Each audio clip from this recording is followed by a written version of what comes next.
नमस्कार मित्रांनो, D-T story teller या चॅनलवरती आपल्या सर्वांचं मनःपूर्वक स्वागत. आपण सर्वजण कथा पाहत आहेत, त्याबद्दल आपले मनापासून धन्यवाद. पण आपल्याला एक विनंती आहे, की आपण कथा पाहिल्यानंतर नक्कीच या चॅनलला सबस्क्राईब करा, म्हणजे इथून पुढच्या भयानक कथा तुम्हाला या चॅनलवरती ऐकायला मिळतील. तर मित्रांनो, आजच्या कथेमध्ये 4 मित्र असतात, ज्यांची नावं आहेत राजेश, राकेश, सचिन आणि श्रीकांत. याच्यापैकी श्रीकांत हा गावी राहत असतो आणि बाकीचे तिघेही मुंबईला राहत असतात. तर एके दिवशी मुंबईचे जे मित्र आहेत राजेश, राकेश आणि सचिन, ते श्रीकांतच्या गावी येतात आणि सकाळी लगझरी ते त्याच्या गावी पोहोचतात. त्याचं गाव एक हायवेपासून एक 25 किलोमीटर आतमध्ये असतं. ते त्याच्या गावाच्या आसपास फिरण्यासाठी म्हणून आलेले असतात. तर हे घरी पोहोचतात, दिवसभर दमलेले असतात. त्यामुळे जेवण, नाश्ता वगैरे करून थोडाफार आराम करतात आणि संध्याकाळी मात्र श्रीकांत एका कंपनीमध्ये नाईट शिफ्ट असते त्याची आणि तो कामाला जाणार असतो. तर तो त्यांना काय सांगतो मित्रांना, की आज मला काही तुमच्याबरोबर यायला मिळणार नाही, कारण आज रात्री माझी ड्युटी आहे. उद्यापासून मी 2 दिवस सुट्टी घेतो तुमच्यासाठी आणि मग आपण इथे फिरूया म्हणून. ते म्हणतात, की ठीक आहे, आजचा दिवस आम्ही दमून आलोय, त्यामुळे आज थोडाफार आराम करतो. आणि ह्याच्यामध्ये मित्रांनो संध्याकाळ होते आणि संध्याकाळी म्हणजे रात्री 8:00-8:30ला श्रीकांतची ड्युटी असते त्याच्या कंपनीमध्ये आणि तो मग ह्याचे जे आई-वडील आहेत श्रीकांतचे, ते सगळ्यांना जेवण वाढतात. त्या मुंबईच्या 3ही मित्रांना वाढतात, आपणही घेतात किंवा श्रीकांतलाही वाढतात आणि सगळेजण जेवत असतात. जेवता-जेवता गप्पा-गोष्टी चाललेल्या असतात आणि श्रीकांत म्हणतो, की "मी आता 8:30 वाजता निघतो. तुम्ही थोडेफार टाईमपास करा आणि मग झोपा. उद्यापासून आपण फिरूया." त्याप्रमाणे श्रीकांत आपली जी टू व्हीलर आहे ना, त्या 3 मित्रांसाठी रात्री ठेवून जातो, यांना कुठेतरी जायचं असलं लागलं तर आणि मित्राची स्कूटर घेऊन तो कंपनीमध्ये नाईट शिफ्टला जातो. आता हे मित्र हे मुंबईमध्ये राहिलेले 11, 11:30, 12 वाजेपर्यंत हे जागं राहण्याची यांना सवय. त्यामुळे ह्यांना काही झोप येत नाही. कारण 8, 8:30लाच जेवण झालेलं असतं. तर घरामध्ये अंगणामध्ये बसून श्रीकांतच्या आई-वडिलांसोबत हे तिघेजण गप्पा-गोष्टी करत असतात. तोपर्यंत 9:30, 10 वाजतात आणि मग हे 3 मित्र काय म्हणतात, की "काका, थोडेफार आम्ही या गावात फेरफटका मारून येतो. श्रीकांतच्या गाडीची चावी द्या." मग त्याचे आई-वडील त्या गाडीची चावी त्यांच्या हातामध्ये देतात आणि म्हणतात, की "कुठे लांब जाऊ नका. जवळपास कुठेतरी टाईमपास करून या पुन्हा आणि जास्त उशीर करू नका." तर "हो," म्हणलं, "काका, आम्ही एक अर्धा पाऊण तासामध्ये येतो." आणि 9:30 पावणे 10ला हे ती स्कूटर घेऊन तो गावात त्या ज्या श्रीकांतच्या घरासमोरून रस्ता जो गावात गेलेला असतो, त्या रस्त्याने ते पुढे जातात. आता एक अर्धा किलोमीटर पुढे गेल्यानंतर एक असा पार बांधलेला असतो. पिंपळाचं झाड असतं आणि त्याच्या भोवती गोल असा सिमेंटचा पार बांधलेला असतो. तिथे अशी ज्येष्ठ नागरिक म्हणतो आपण, एक वयोवृद्ध माणसं अशी 7-8 बसलेली असतात. त्यांच्या गप्पा-गोष्टी चाललेल्या असतात. तर ह्यांना जाताना ते बघतात आणि ह्यांना थांबवतात आणि म्हणतात, की "तुम्ही कुठे जाताय?" तर ते सांगतात, की "आम्ही श्रीकांतच्या घरी त्याचे मित्र आलोय फिरण्यासाठी म्हणून. तर आम्ही थोडेफार आता टाईमपास करण्यासाठी म्हणून इकडे गावात फेरफटका मारतोय." तेव्हा ते जे म्हातारी माणसं बसलेली असतात ना त्या पारावरती, तर ते सांगतात, की "इकडे तुम्ही पुढे जाऊ नका. तुम्हाला फिरायचं जायचं असेल तर या मार्गाने असे आतमध्ये जा, पण इकडे जाऊ नका." तर ते युवक विचारतात, ते मित्र विचारतात श्रीकांतचे, की "इकडे जाऊ नका म्हणजे इकडे काय आहे न जाण्यासारखं?" तर ते सांगतात, की "इथे आता 10-15 घरं पुढे गेल्यानंतर एक अर्धा किलोमीटरवरती एक वाडा आहे आणि तो वाडा बरीच वर्ष बंद आहे. त्या वाड्यामध्ये कोण राहत नाही आणि तिकडे गावातलं कोण आमच्या वाडीतलं जात नाही त्या वाड्याकडे. कारण त्या वाड्याच्या पुढे गेल्यानंतर गाव संपतं आणि त्यानंतर तो डोंगर भाग चालू होतो आणि त्या वाड्याकडे सहजासहजी आम्ही जात नाही. गावातली कोण जात नाही. कारण बऱ्याच वर्षापासून तो थोडासा त्याच्या भिंती वगैरे मागच्या पडलेल्या आहेत. त्यामुळे तिकडे कोण जात नाही." तर ते म्हणतात, की "ठीक आहे, मग तिथे नाही जात आम्ही. त्या घरांच्या तिकडून थोडंफार फिरून येतो." तर ते सगळे म्हातारी माणसं त्यांना सांगतात बसलेली पारावरती, की "ठीक आहे, बघा, तुम्ही सांगण्याचं आम्ही काम केलंय. तुम्ही काय ते ठरवा काय करायचं." तो म्हणतो, "हो, आजोबा, आम्ही इथेच फिरून मग मागे जातो." म्हणून. आणि हे मित्रांनो तिघे पुन्हा एकदा त्यांच्या समोरून पुढे निघून जातात आणि जाता-जाता आता हे विचार करतायत, की अ, ही म्हातारी माणसं अशीच सांगतात, "इकडे भूत आहे, तिकडे हे जाऊ नका, तिकडे जात नाही आम्ही, इकडे असं करायचं नाही, तिकडे तसं करायचं नाही." त्यांचं नेहमीचंच असतं. असे ते तिघे आपापसात गोष्टी करतायत आणि ते पुढे सरळ निघून गेले. 10-15 घरं लागली. त्यानंतर अर्धा किलोमीटर कुठेही घरं वगैरे नव्हती. सुनसान एरिया होता तो आणि पुढे गेल्यानंतर मात्र त्यांनी त्या माणसाने म्हाताऱ्या माणसाने सांगितलेला वाडा मात्र यांच्या नजरेस पडला.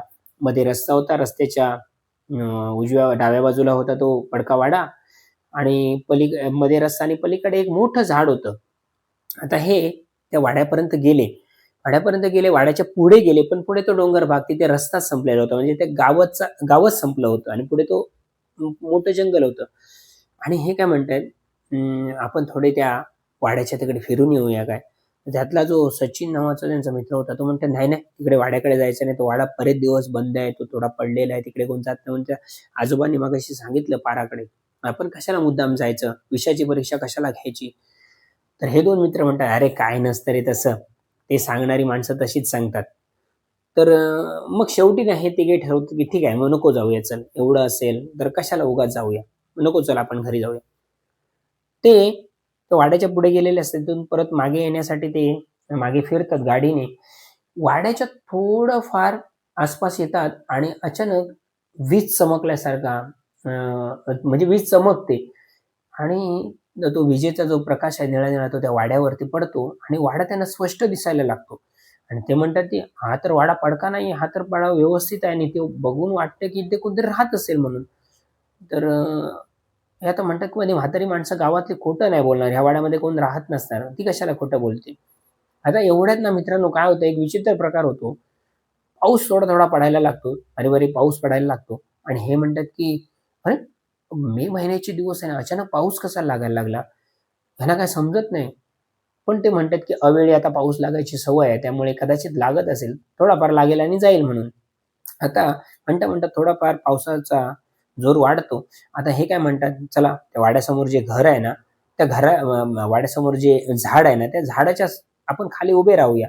एवढा काय मोठा पाऊस येणार नाही आणि पाऊस गेल्यानंतर जाऊया निघून. आता हे तिघेही रस्त्याच्या बाजूला ती आपली गाडी स्टँडला लावतात आणि त्या झाडाच्या खाली उभे राहतात आणि वीज चमकायची तशी तो वाडा पूर्ण असा दिसायचा. खालचा मजला त्याचा, वरचा मजला, ते लाकडी रेलिंग, तो जिना, ते कौलारू छप्पर सगळं दिसायचं स्पष्ट. आता हे तिघे म्हणतात, की "हो रे, खरोखरच वाटतं, की त्या वाड्यामध्ये बरीच वर्ष वाडा तो बंद आहे किंवा तो वाडा पडलेला आहे, पडका आहे असं वाटत नाही. तो वाडा तर जसा तसा म्हणजे नवीन बांधल्यासारखा वाटतोय." तर ह्यांचं लक्ष त्या झाडावरनं समोर असलेल्या त्या झाडाच्या खालनं समोर असलेल्या त्या वाड्यावरती जातं येऊन जाऊन. जशी वीज लगकते ना, तसा तो वाडा स्पष्ट उजळून दिसायचा. आता ह्यांना काही कळत नाही. म्हणता-म्हणता पावसाचा जोर वाढला. पावसाचा जोर वाढल्यानंतर राजेश आणि राकेश सचिनला काय म्हणतात, "सचिन, चल आपण त्या वाड्याच्या व्हरांड्यामध्ये जाऊन उभे राहूया. इथे नाही तर आपण भिजणार आहोत." तर सचिन म्हणतो, "नको, नको, त्या वाड्याकडे जायचं नाही आणि तुम्ही जाऊया नको आपण. आपण त्याच्यापेक्षा भिजत घरी गेलो तरी चालतं." आता हे म्हणतात, "अरे भिजत कसं घरी जायचं? इथे झाडाखाली भिजण्यापेक्षा त्या समोर जो वाडा आहे, त्या वाड्याच्या व्हरांड्यामध्ये उभे राहूया. आपण आतमध्ये नको जाऊया. निदान व्हरांड्यामध्ये राहिलो तरी आपलं थोडंफार म्हणजे भिजणार नाही आपण." तर सचिन कसाच जायला तयार नव्हता. तो सांगतो, "नाही, भिजलो तरी चालेल, पण ह्या झाडाखालीच राहायचं. नाहीतर तुम्ही गाडी काढा, आपण घरी जाऊया श्रीकांतच्या." आता हे म्हणतात, "ठीक आहे, चल." आणि मित्रांनो तसेच ते उभे होते आणि एका क्षणी सचिनची नजर येऊन जाऊन त्या वाड्याकडेच होती आणि जशी वीज लकाकली ना, त्या जो वाडा होता त्याच्या वरच्या महाडीवरती एक बाई, एक पुरुष आणि एक लहान मुलगी त्यांच्या बाजूला. असं त्यांना तिघे जण कोणतरी त्या वाड्याच्या त्या वरच्या महाडीवरती यांना दिसले. सचिनला दिसले. तर सचिन म्हणतो, की "अरे राजेश, राकेश, अरे त्या वाड्यात कोणतरी आहे." तर ते म्हणायला लागले, "कोण आहे?" "अरे बरेच दिवस तर तो वाडा बंद आहे म्हणून सांगितलं त्या माणसाने आपल्याला आणि इकडे वाड्यामध्ये कोण असणार आहे?" म्हणतो, "नाही, आता जेव्हा वीज लागावली ना, तेव्हा मला वरच्या माडीवरती एक पुरुष, एक बाई आणि एक लहान मुलगी उभी असलेली मला दिसली." तर हे म्हणतात, "शक्यच नाही. जर समजा माणूस असता तर लाईटी लागलेल्या असत्या किंवा काहीतरी." आता ह्याचं तू अंगण पाहिलं, त्याच्या अंगणामध्ये सुकलेला पालापाचोळा पडलेला आहे. त्या वाड्याला जळमटं लागली आहे. त्यामुळे खरोखर असं वाटतं, की वाड्यात कोण राहत नाही. तुला कशी कशी काय माणसं दिसणार त्याच्यामध्ये? इथे कोण नाही, तुला काहीतरी भास होतोय. चल आपण त्या वाड्याच्या तिकडे राहूया, नाहीतर भिजतोय आपण. तर सचिन म्हणतो, "नाही, नाही, जायचं नाही." आणि ह्या दोघांना तो आता सांगतो, "तुम्ही ना बघत राहा, ती वीज चमकते ना, तेव्हा ज्या प्रकाशामध्ये ना त्या 3 व्यक्ती मला दिसतायत म्हणून." आता हे सगळेजण बघतात. त्या वाड्याकडे एकटक लावून वीज चमकते. परंतु आता जे 3 जे व्यक्ती होत्या, पुरुष, बाई आणि त्यांची मुलगी, ती खालच्या मजल्यावरती त्या व्हरांड्यामध्ये याला उभी असलेली दिसते. आणि आता सचिन ओरडायला लागतो, "अरे ती बघ आता खाली त्या व्हरांड्यामध्ये येऊन ती 3 माणसं येऊन उभी राहिली." तर हे म्हणतात, "कुठच्या व्हरांड्यामध्ये? अरे आज समोर दिसतोय कोणी नाहीये त्या वाड्यामध्ये. तुलाच कसं काय दिसतंय?" तो म्हणतो, "नाही मला दिसलं आता माडीवरती होती. आता ती व्हरांड्यामध्ये उभी आहेत म्हणून." म्हणते, "चल मरू देत. चल आपण त्या वरांड्यामध्ये उभे राहूया. आणि ते दोघेही धावत धावत याला घेऊन हाताला पकडून सांगतात, चल वरांड्यामध्ये. कोण नाहीये, कोण बाई नाहीये, कोण पुरुष नाहीये, कोण मुलगी नाही, कोण नाही. तुला काय वेगवेगळे भास होत आहेत त्या माणसांनी सांगितलं म्हणून तुझ्या मनामध्ये ते वेगवेगळ्या कल्पना तयार होतात. ते तुला वाटतंय असं कोण, पण कोण नाहीये तिथे. चल. आणि हे मित्रांनो, मग सचिनला वाटायला लागतं की हो, खरोखर असं असू शकतं. मला त्या सगळे विचार ते मनामध्ये आहेत, त्यामुळे मला कदाचित तसा भास होत असेल. आणि हे धावत धावत त्या वरांड्यामध्ये जाऊन उभे राहतात मित्रांनो. वरांड्याच्या दोन्ही बाजूला एक दरवाजा असतो. इकडच्या बाजूला एक दरवाजा, म्हणजे 2 खोल्या असतात आणि मधोमध एक दरवाजा असतो, तो आतमध्ये हॉलमध्ये गेलेला असतो. आणि हे वरांड्यामध्ये उभे आहेत आणि ते नजर फिरवतात वाड्यावर. तर सगळीकडे जळमटं लागलेले आहेत, अंगणात पसरलेला तो पालापाचोळा आणि पाऊस गळतो, अक्षरशः पाऊस गळतोय. त्याच्या पावळीतून पाणी पडणारं ते सगळं अंगणात पडतं. हे सगळं त्यांना दिसतंय, सगळं अनुभवतायत ते. आणि वीज लकाकते. आणि मित्रांनो, एका क्षणी आता वीज लकाकते ना, तेव्हा सचिनला वरांड्यामध्ये ते उभे असतात. त्यांच्या उजव्या बाजूला जी खोली असते, त्याचा जो लाकडी दरवाजा असतो ना, तिथे ती 3 माणसं दिसतात उभी असलेली. आणि सचिन जोरजोरात बोलतो, "अरे ती बघा, ती 3 भूतं तिथे उभी आहेत. त्या वाड्यामध्ये भूताटकी आहे. त्या वाड्यामधली भूतं ती बघा त्या दरवाजाकडे उभी आहेत." आता सगळेजण बघतात. दरवाजा म्हणजे कोणी नसतं तिथे. दरवाजा बंद केलेला असतो. तिथे तर कोण नसतं. "अरे कोण नाहीये तिथे, तुला भास होतंय तिथे कोण नाहीये भुताटकी वगैरे. तू गप्प बस, आता शांत राहा." आता तो म्हणतो की "नाही, मला तर दिसतंय, तुम्हाला कशी दिसत नाही काय माहीत, पण मला भास नाही होत आहे. ही काहीतरी सत्य घटना आहे किंवा नक्की जिथे काहीतरी भूतं वगैरे, भुताटकी वगैरे असं काहीतरी आहे. म्हणूनच हा वाडा पडका वाडा आहे आणि बरेच वर्ष हा असा आहे आणि इथे कोण येत नाही गावातलं, त्याचं कारण ते असणार. आम्ही इथे नाही थांबलं पाहिजे. चला आपण जाऊया." तर हे दोघेही सांगतात, राजेश, "जरा थांब रे, जरा थांब. थोडा पाऊस कमी झाला की जाऊया." आता हे यांचा विश्वास नाही आहे असल्या सगळ्या गोष्टींवरती. आता मात्र त्या ज्या वाड्याच्या वरांड्यामध्ये कोणतरी गुरगुरल्यासारखा त्या तिघांना आवाज येऊ लागतो. आता मात्र राजेश राकेशला हे समजतं की कोणतरी गुरगुरते म्हणून.